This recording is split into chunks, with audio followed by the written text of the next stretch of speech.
현대인들이 즐기는 스포츠 중에 번지 점프가 있습니다. 고무줄로 안전 높이에 몸을 묶고 높은 곳에서 뛰어내리는 모험 스포츠입니다.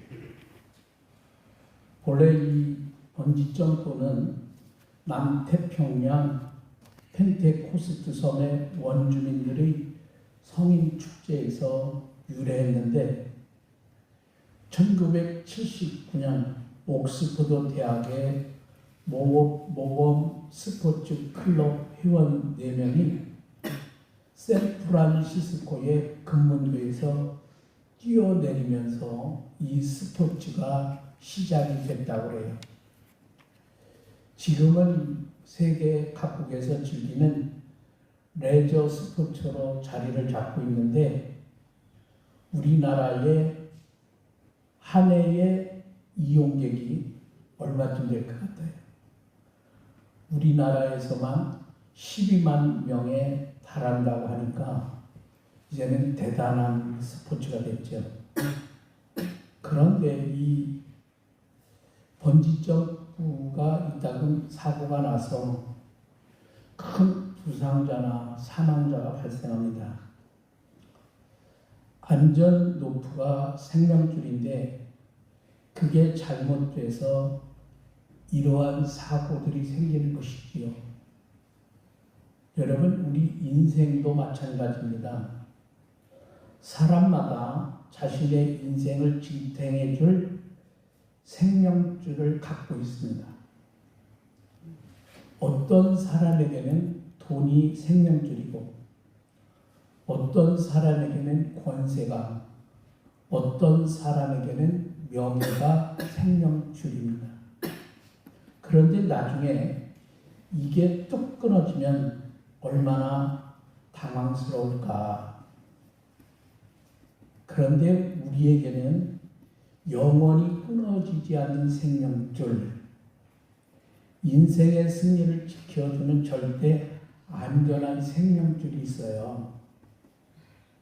여러분, 그게 뭘까요? 이스라엘 백성이 출애굽한 후에 광야 생활 40년을 마치고 가나안 땅에 들어가기 직전 여리고성을 정탐한 사건이 오늘의 말씀이에요. 여리고는 당시에 난곡불락의 도성입니다. 지리적으로는 가나안 땅 trung 부였고 이 다른 지역에 비하여 비옥한 곡창의 지대요 종려나무가 무성한 오아시스, 이가 이 여리고입니다. 거기에다가 군사적으로 잘 준비된 곳이었습니다. 인간적으로 생각하면 최상의 안전지대요 풍요로운 도성입니다. 하지만 하나님 앞에서는 장망성, 다시 말하면 장차 망할 도성에 불과했습니다. 하나님이 이스라엘에게 정복하라고 명령한 도성 중에 하나가 이 여리고입니다. 이 도성에 지금 정탐꾼이 침투해 들어갔습니다. 그런데 묘하게 그들이 잠입한 곳이 기생 라합의 집입니다. 근데 이 라합의 집은 여관과 같은 곳이었는데 성문에서 가깝고 여행자로 입장할 수 있어서 잠입하기에 안성맞춤입니다. 그런데 사실은 이 라합을 구원하시려고 하는 하나님의 놀라운 섭리가 있었어요. 어떻게 정부가 새나갔는지 군인들이 라합의 집에 들이닥칩니다. 그때 라합이 정탐꾼들을 숨겨줍니다. 여러분, 결코 쉬운 일이 아니지요. 사실은 국가 반역죄요 이적행위입니다. 자칫 잘못하면 목숨이 달아날 수 있습니다. 그러면 라합은 왜 그렇게 위험한 짓을 했을까? 한마디로 말하면 라합의 믿음 때문입니다. 라합은 이스라엘에 관한 소문을 듣고 하나님을 믿는 믿음이 생겼습니다. 그 당시 라합의 집은 한마디로 말하면 소식통입니다. 여러분 마을에도 그런 집 있잖아요. 어느 집에 가면 그 마을에 누가 뭐 어떻게 하고 뭐를 어떻게 했는지 소식통인 집이 있어요. 라합이 아마 집이 그랬던 거예요. 여행자들이 늘 이 라합의 집을 드나드니까 외부의 소식을 상세하게 들을 수 있었습니다. 이스라엘의 출애굽 후 하나님의 놀라운 역사를 라합이 다 듣고 있었습니다. 그래서 홍해를 가른 일, 여러 족속과 싸워 승리하는 일, 요단강을 건너는 일, 라합은 그러한 이야기를 듣는 순간에 귀가 번쩍 뛰었습니다. 그리고 그 마음속에 믿음이 생겼습니다. 다른 사람들은 막연히 두려운 마음만 갖고 이스라엘을 막을 궁리만 가지고 있었지만 라합의 마음은 달랐습니다. 그에겐 분명한 믿음이 있었습니다. 군인들을 따돌린 후에 라합이 정탐꾼들에게 요청을 합니다. 앞으로 여리고 성이 이스라엘에 의해서 함락이 될 텐데 그때 제발 자기를 비롯해서 가족들을 구원해달라는 거예요. 자기뿐만 아니라 모든 가족들까지 구원해달라는 요청을 합니다. 그러자 그들이 제시해 준 징표가 바로 무슨 줄이에요? 붉은 줄이었습니다. 그것은 생명줄입니다. 라합의 말에 정탐꾼들이 약속의 징표를 제시한 게 바로 붉은 줄입니다. 그래서 여러분 18절에 보면 우리가 이 땅에 들어올 때에 우리를 달아내린 창문에 이 붉은 줄을 내고 내 부모와 형제와 내 아버지의 가족을 다 돌집에 모으라. 이 라합은 정탐꾼들의 말대로 순종합니다. 이건 역시 라합에게 믿음이 있었기 때문에 가능했습니다. 여러분 21절에 보면 라합이 이르되 너희의 말대로 할 것이라 하고 그들을 보내어 가게 하고 붉은 줄을 창문에 매니라. 정탐꾼들이 떠난 후에 라합은 즉시 붉은 줄을 창문에 매달아 둡니다. 붉은 줄은 정확하게 말하면 진홍색 줄입니다. 하필이면 왜 그들이 진홍색으로 로프를 매달아 두라 했을까? 여러분 진홍색은 간단히 말해서 핏빛이에요. 눈에 잘 띄어서 그랬을까요? 여러분 그럴 수도 있지만 그보다 더 중요한 뜻이 이 줄에 담겨 있습니다. 여러분 성경의 어떤 장면이 여러분에게 연상이 될 거예요? 유월절 어린 양의 피입니다. 출애굽기 12장에 나오는 말씀에 출애굽 직전 바로왕이 이스라엘을 내보내지 않습니다. 그러자 하나님께서 10가지 재앙 중에 마지막 10번째 재앙을 내리시고 그의 고집을 꺾고자 하나님의 재앙을 내립니다. 결국 계속 고집을 피우니까 강도를 넓혀서 높여가지고 10번째 재앙까지 이어지는데 마지막 10번째 재앙은 장자의 죽음 재앙이죠. 바로 왕으로부터 평민에 이르기까지 집집마다 이 애굽의 민족의 장자들이 죽임을 당합니다. 짐승까지 첫 것이 죽임을 당합니다. 그런데 이스라엘 백성의 집에는 장자가 죽지 않았습니다. 여러분 어떻게 그것이 가능했을까요? 하나님이 미리 말씀하셨습니다. 어린 양을 잡아 그 피로 문설주와 안방에 치달아야 그 피를 보고 죽음의 재앙을 집행하는 천사가 넘어갔습니다. 그때 이스라엘이 그 후에 어떻게 해요? 출애굽하죠. 그날을 기념하는 절기가 바로 무슨 절이에요? 유월절입니다. 그 임박에 이 피를 바른 것을 뛰어넘었다. 그래서 6월절. 또 하나 여러분 어떤 장면이 연상이 될까요? 십자가입니다.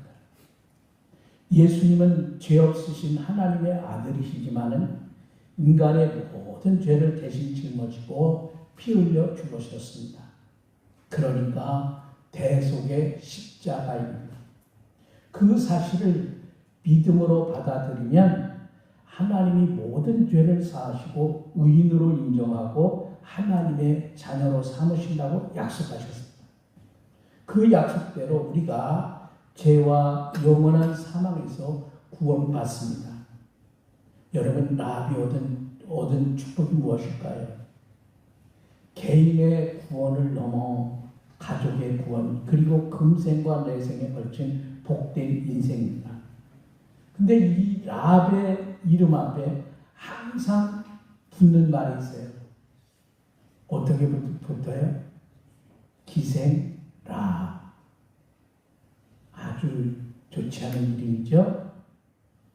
아모리 족속으로 우상 숭배하다가 멸망받을 수밖에 없던 라합. 기생으로 살다가 인생을 끝낼 수밖에 없었던 라합이 구원받고 하나님의 자녀가 됐습니다. 더 나아가 가족까지 구원해냈습니다. 나중에 이스라엘이 여리고성을 정복할 때 어떻게 됩니까? 여호수아가 정탐꾼들을 통해 약속한 것을 그대로 지킵니다. 그래서 여러분 여호수아 6장 25절에 성경은 이렇게 말합니다. 여호수아가 기생 라합과 그의 아버지의 가족과 그에게 속한 모든 것을 살렸으므로 그가 오늘까지 이스라엘 중에 거주하였으니 이는 여호수아가 여리고를 정탐하려고 보낸 사자들을 숨겼음이었더라. 성경은 이렇게 말씀합니다. 더 놀라운 것은 마태복음 1장에 예수님의 메시아 족보에 그녀의 이름이 기록되어 있다는 사실입니다. 여러분 마태복음 1장 5절에 살몬은 라합에게서 보아스를 낳고 보아스는 루색에서 오벳을 낳고 오벳은 이삭을 낳고 이새를 낳고 이새는 다윗 왕을 낳으니라. 본래 유대인의 족보에는 여성이 기록되는 것이 아니에요. 그런데 몇 명이 마태복음 1장에 기록이 되어 있어요? 여성 5명이 기록됐는데 그 중에 라합의 이름이 나오는데 족보를 여러분 따져보세요. 라합은 다윗 왕의 고조모입니다. 이방 여인이었던 라합, 그 중에서도 가장 잔인무도하고 악한 아모리 족속의 출신이었던 라합이 이렇게 복되고 존귀한 인생이 된 것이지요. 여러분, 세상의 것들은 인생을 구원하고 복되게 할 생명인 줄로 착각하지만 나중에 보면은요, 그것은 썩은 동아줄입니다. 다 끊어집니다. 다 추락합니다. 세상에 출세해봤자 권불 10년이요, 화무 11호입니다. 우리는 지난 4월 4일 며칠이죠? 보셨죠? 대통령이 대단한 것 같지만 대통령 자리에서 물러나니까 금방 어떻게 돼? 속보로 떠서 군대에 있는 대통령 사진 다 내려라. 대통령을 상징하는 보관기도 내려라.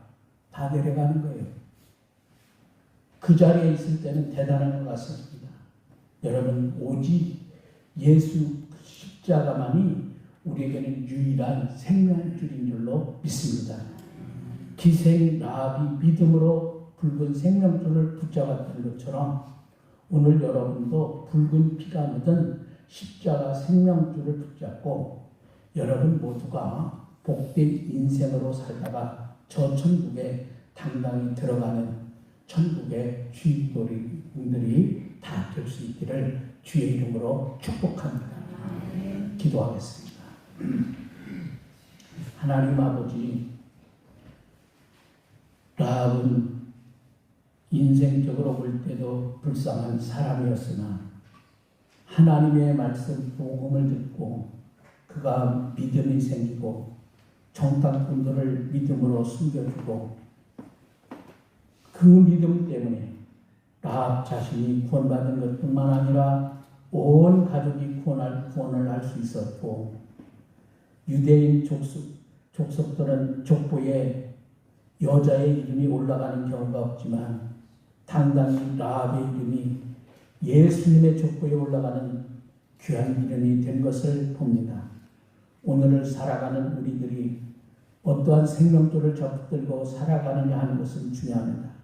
세상의 생명줄이 아닌 예수 그리스도의 십자가의 생명줄을 잡고 우리도 주 안에서 승리하며 영원한 생명 천국의 주인공으로 살아가기에 부족함이 없도록 지혜도 주시고 믿음도 주시고 은혜도 허락해 주시옵소서. 우리를 언제나 사랑하시는 예수님의 귀하신 이름으로 기도합니다. 아멘.